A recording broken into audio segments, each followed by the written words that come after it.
Hormuz జలసంధిలో చిక్కుకుపోయిన విదేశీ నౌకలను రక్షించేందుకు ప్రాజెక్ట్ ఫ్రీడమ్ పేరుతో ప్రత్యేక వ్యూహాత్మక చర్యలు ప్రారంభిస్తామని ప్రకటించడం ప్రపంచ రాజకీయాల్లో ఒక్కసారిగా కలకలం రేపింది.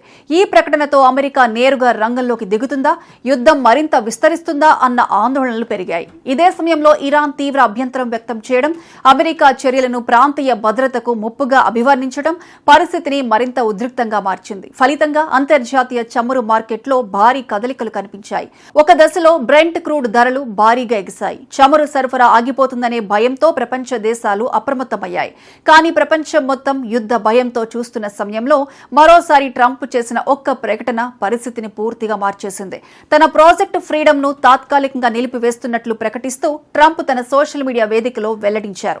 అంతేకాదు, పాకిస్తాన్, సౌదీ అరేబియా సహా పలు మిత్ర దేశాల అభ్యర్థన మేరకు ఈ నిర్ణయం తీసుకున్నట్లు తెలిపారు. అంతటితో ఆగకుండా ఇరాన్తో దౌత్య చర్చల్లో పురోగతి కనిపిస్తోందని కూడా ప్రకటించారు. రెండు దేశాల ప్రతినిధుల మధ్య సంపూర్ణ ఒప్పందం దిశగా చర్చలు సాగుతున్నాయని చెప్పడంతో ప్రపంచ మార్కెట్లలో ఒక్కసారిగా రిలీఫ్ కనిపించింది.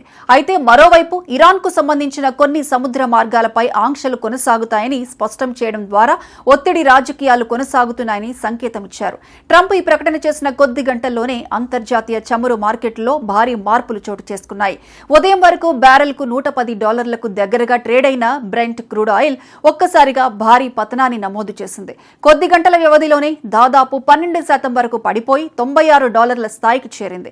అంటే ఒక్క రోజులోనే బ్యారెల్పై $12 పైగా తగ్గుదల నమోదైంది.